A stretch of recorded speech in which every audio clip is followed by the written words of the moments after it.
Selamat siang buat kita semua. Sebelumnya kami mengucapkan terima kasih kepada dari Umi Jawati sebagai dosen mengaku mata kuliah biokimia tanaman dan juga asisten dosen kami yaitu Bang Rahmat Hidayat Sepeda dan Bang Diana Putra. Baiklah, kami akan mempresentasikan hasil praktikum saya perabotan Mifida dengan saya sebagai moderator di suatu dan ada materi pertama yaitu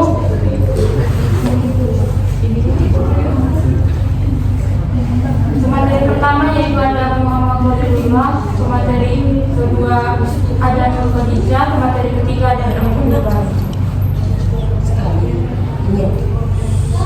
Baiklah, kami akan presentasi sama seperti tadi. Yang pertama yaitu pengertian lipid. Lipid pertama merupakan senyawa organik yang banyak ditemukan dalam sel jaringan, tidak larut dalam air, larut dalam zat larut lemak seperti ether, kloroform dan metana. Lipid bersifat non-polar atau hidrofolik. Lipid memiliki sifat-sifat antaranya hidrolisis, misalnya hidrolisis dari trigliserida biasanya dengan hidrolisase akan menghasilkan gliserol dan asam lipid. Pembentukan membran khusus dan emulsi pada umumnya lipid tidak larut dalam air. Lipid adalah unsur makanan yang penting tidak hanya karena nilai yang tinggi, tapi juga karena vitamin yang larut dalam bentuk lemak esensial yang dikandung dalam lemak makanan alam. Adapun tujuan praktikum ini yaitu untuk melihat daya kelautan lipid dan asam-asam lemak adalah sebagai pelarut. Untuk materi selanjutnya akan dijelaskan. Baik, terima kasih. Selanjutnya metode praktikum, waktu dan tempat. Praktikum daya kelautan lipid dilaksanakan pada hari Selasa 17 Oktober 2023 mulai pukul 7.30 sampai selesai. Laboratorium Fisiologi Tanaman Fakultas Pertanian Universitas Jambi. Bahan dan alat bisa dilihat teman-teman lihat pada PPT kami. Cara kerja, siapkan alat dan bahan, masukkan lipid 3 mili ke setiap tabung reaksi dan tambahkan 5 mili pelarut ke dalam tabung reaksi, lalu goncang atau shake larutannya. Amati masing-masing larutan lipid setiap pelarutan menggunakan senter HP. Selanjutnya, kemudian siapkan kertas saring, teteskan lipid yang larut atau tidak larut di atas permukaan kertas saring, lalu amati kejernihannya. Hasilnya bisa teman-teman lihat pada PPT kami. Selanjutnya akan dilanjutkan oleh Baik, izin lanjutkan dulu ya Bapak. Di sini teman-teman bisa melihat hasil dari tabel pelarutan lipid pada minyak jagung. Pada minyak jagung plus ditambah kloroform itu memiliki daya pelarutan yang larut. Pada minyak jagung plus aquades itu memiliki daya pelarutan yang emulsi. Pada minyak jagung plus aseton itu memiliki daya pelarutan yang larut. Pada minyak jagung plus ether itu memiliki daya pelarutan yang emulsi. Untuk hasil pada kloroform yaitu jernih, untuk aquades bernoda, untuk etanol bernoda juga, dan aseton jernih untuk ether bernoda. Di sini teman-teman bisa lihat pada kloroform di kertas saring. Untuk hasil dari kloroform itu jernih, untuk aseton itu jernih, aquades bernoda, ether bernoda, dan etanol bernoda. Nah, di sini ada tabel hasil pelarutan lipid minyak kelapa sawit. Teman-teman bisa lihat lagi minyak kelapa sawit ditambah kloroform memiliki daya pelarutan lipid yang larut dengan hasil yang jernih. Minyak kelapa sawit plus aquades itu memiliki daya pelarutan yang emulsi serta memiliki sedikit bernoda. Pada pelarutan minyak kelapa sawit ditambah etanol itu memiliki daya pelarutan yang emulsi dengan hasil yang bernoda. Minyak kelapa sawit plus aseton memiliki daya pelarutan yang larut dan hasil yang jernih, dan minyak kelapa sawit plus ether memiliki daya pelarutan yang larut serta hasil yang jernih. Di sini teman-teman bisa lihat lagi dari hasil pelarutan lipid minyak kelapa sawit pada kertas saring. Untuk ether itu jernih, untuk aquades itu bernoda, Untuk kloroform itu jernih, untuk aseton itu jernih, serta untuk etanol itu bernoda. Di sini ada hasil tabel larutan lipid minyak plus zaitun. Pada pelarut minyak zaitun plus kloroform itu ada dari larutan lipid yang larut memiliki hasil yang jernih. Untuk minyak zaitun plus aqueous plus gliserin itu memiliki daya pelarutan lipid yang emulsi dan hasil yang bernoda. Untuk minyak zaitun plus etanol plus aqueous itu memiliki daya pelarutan yang emulsi serta hasil yang bernoda. Untuk minyak zaitun plus aseton memiliki daya pelarutan yang larut serta hasil yang jernih. Untuk minyak zaitun plus ether memiliki daya pelarutan yang larut serta hasil yang jernih. Di sini teman-teman bisa lihat lagi dan di kertas lain untuk hasil lipid minyak zaitun, pelarutan lipid pada minyak zaitun. Ada kloroform jernih, ether jernih, aseton jernih, etanol bernoda, dan aqueous bernoda. Untuk tabel hasil pelarutan lipid margarin, pada perlakuan margarin plus kloroform itu memiliki daya pelarutan lipid yang larut dengan hasil yang jernih. Pada perlakuan margarin plus aqueous memiliki daya pelarutan lipid emulsi dengan hasil yang bernoda. Pada margarin plus etanol memiliki daya pelarutan emulsi dengan hasil yang bernoda. Pada perlakuan margarin plus aseton memiliki daya pelarutan yang larut dengan hasil yang jernih. Serta pada perlakuan margarin plus ether memiliki daya pelarutan yang larut serta hasil yang jernih. Selanjutnya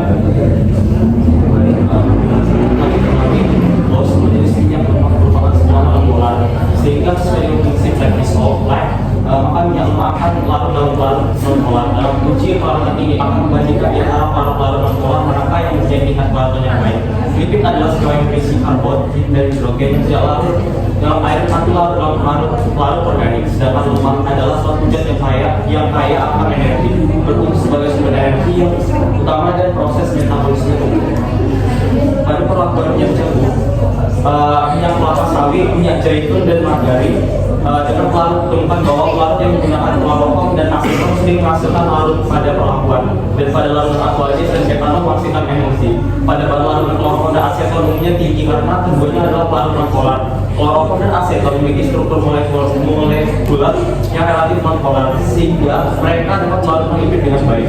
Kelarutan lipid dalam aqueous dan etanol biasanya lebih rendah dibandingkan dengan pelarut non-polar, sehingga kloroform dan dengan pelarut non-polar seperti kloroform dan aseton. Terbentuknya emulsi disebabkan oleh perbedaan polaritas antara lipid aqueous dan etanol. Lipid cenderung tidak larut dalam air karena sifat pola air yang berlawanan dengan sifat non-polar lipid. Namun ketika ditambahkan etanol yang memiliki sifat polar dan non-polar, terjadi beberapa interaksi antara etanol dan lipid. Emulsi terjadi karena adanya pembukaan antarmuka antar fase dan air dan fase etanol lipid.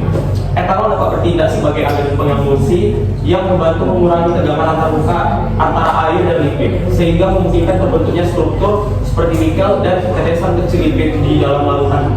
Ini menghasilkan emulsi di mana lipid terdispersi di dalam air dengan bantuan etanol sebagai bagian perantaraan. Lecitin adalah salah satu kelompok fosfolipid atau fosfogliserida yang penting dalam struktur sel dan metabolisme. Itu kenapa ketika lecitin ditambahkan ke dalam tabung reaksi yang berisi air dan minyak, maka dapat memfasilitasi pembentukan emulsi. Lecitin memiliki sifat alifatik, yang berarti yang memiliki bagian molekular yang bersifat polar dan non-polar.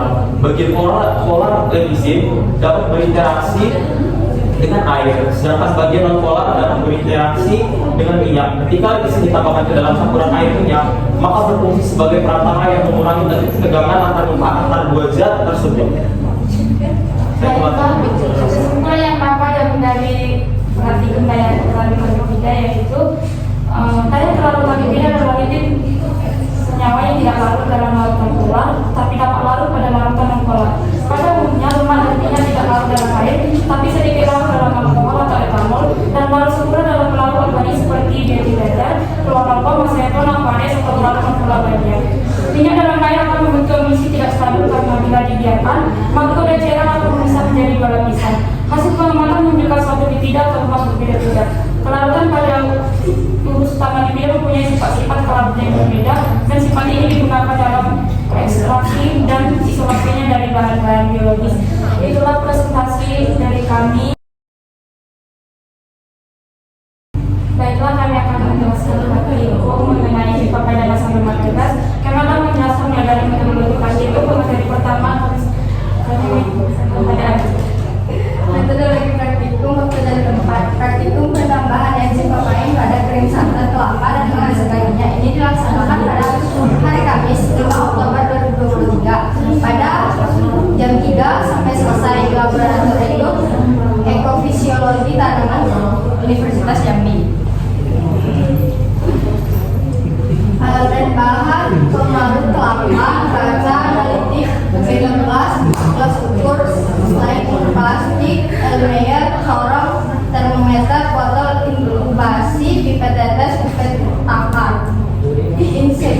bagasi, water bag, kantong plastik, karet gelap. Bahannya krim santan kelapa, getah, buah pepaya yang masih muda, umur 2-3 bulan, aquades, alkohol 70% dan 90%, Fentanyl, NaOH 0,1 standar, KOH 0,1.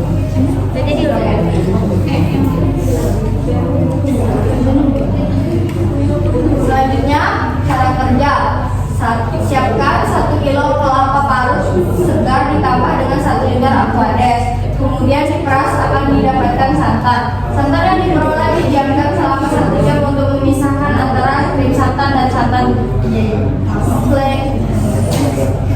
Krim santan dan santan akan terdapat pada bagian atas dan krim bagian bawah. Dipisahkan kedua bentuk ini dengan hati-hati. Penyediaan getah buah pepaya. 1. Buah pepaya mudah ditoreh dengan alat tahan karat yang terlebih dahulu diolesi atau disterilisasi dengan alkohol 70% dan dipelajarkan dan dipijarkan pada nyala bunsen.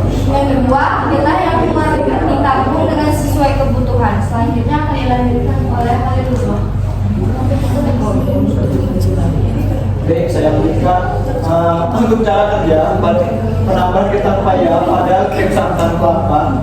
Yang pertama, pada kedalaman 100 ml krim santan kelapa ditambah 3 ml getah buah pepaya ke dalam botol inkubasi. Yang kedua, botol-botol ini lalu diinkubasi di dalam inkubator pada suhu aman. Yang ketiga, bersihkan semua peralatan yang digunakan dan meja kerja saudaranya alkohol 70% saat akan melakukan percobaan, dan lakukan juga perlakuan tanpa penambahan getah pepaya sebagai kontrol. Lalu amati. Cara kerja asam lemak bebas. Yang pertama itu sedot 10 ml minyak kelapa, lalu masukkan ke dalam Erlen Mayer. 2. Tambahkan alkohol 25 ml dengan konsentrasi 95% panas. Tutup pakai plastik, lalu segar. Tunggu hingga hangat kuku.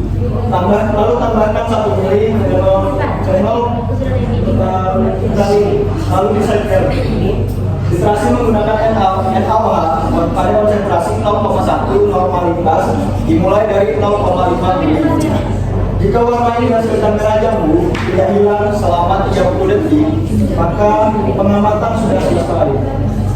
Untuk cara kerja asam, yaitu sedot minyak kelapa, lalu masukkan ke dalam Erlen Mayer, lalu tambahkan alkohol sebanyak 25 ml dengan konsentrasi 95% suhu netral, lalu tutup pakai plastik dan segar. Kemudian dipanaskan di water bed hingga mendidih, lalu disegar kembali.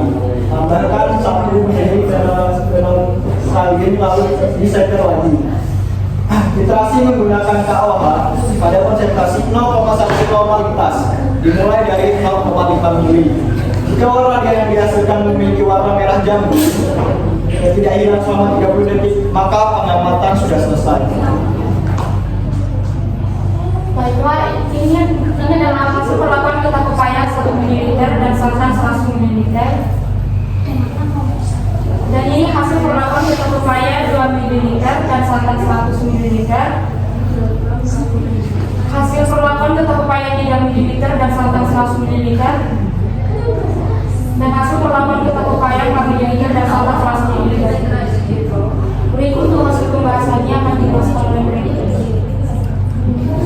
Untuk hasil pemilihan dapat pada perlakuan getah pepaya 1 ml plus santan 100 ml pada haji jandul untuk mendapatkan hasil volume minyak 15,5 ml, dan getah pepaya 2 ml plus santan 100 ml itu yang dilakukan oleh Elisa Purba didapatkan hasil volume minyaknya 38 ml. Pada getah pepaya 3 ml plus santan 100 ml saya sendiri menghasilkan hasil volume minyak 32 ml, dan getah pepaya 4 ml plus santan 100 ml yang diamati oleh M. Kolumla itu hasil volume minyaknya 30 ml.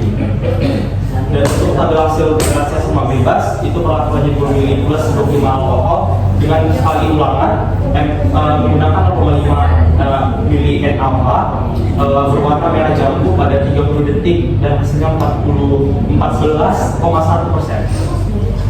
Untuk pembahasannya itu pada praktikum ini dilakukan percobaan tentang enzim beta upaya pada jenis saluran larva. Pada praktikum ini bertujuan untuk menguji aktivitas enzim beta upaya dalam jenis saluran larva untuk menghasilkan minyak. Setelah dilakukan percobaan, ternyata pada penambahan enzim beta upaya menghasilkan minyak. Ampas mengalir ke atas air dan ada yang membeku atau mengeras di permukaan bawah botol. Asam lemak bebas. Setelah dilakukan percobaan tentang analisa asam lemak bebas pada minyak kelapa, dapat kita ketahui bahwa percobaan pertama dengan minyak 10 mili ditambah alkohol panas 25 mili, lalu tambahkan 0,5 NaOH dengan satu kali ulangan menghasilkan warna merah jambu dan hasil presentasi asam lemak bebasnya kemudian yaitu 14,1%. Ini maksudnya setelah dikalikan untuk hasil akhirnya 0,141 dikali 100 dihasilkan 14,1%. Untuk menentukan kandungan asam lemak bebas dalam sampel dapat dilakukan dengan volume yang diperoleh dari proses filtrasi digunakan untuk menghitung penentuan kandungan asam lemak bebas tergantung pada komposisi makanan. Fungsi penambahan alkohol netral pada sampel dalam praktik analisa asam lemak bebas adalah untuk melarutkan minyak dalam sampel agar dapat bereaksi dengan basa. Karena minyak merupakan senyawa organik, maka diperlukan pelarut organik untuk melarutkannya. Dan fungsi penambahan indikator PP pada sampel dalam praktikum analisa asam lemak bebas adalah untuk membuktikan apakah sampel tersebut bersifat asam atau basa. Setelah ditambahkan indikator PP dan diiterasi NaOH, sampel berubah warna menjadi warna merah muda. Hal ini menunjukkan bahwa sampel bersifat basa.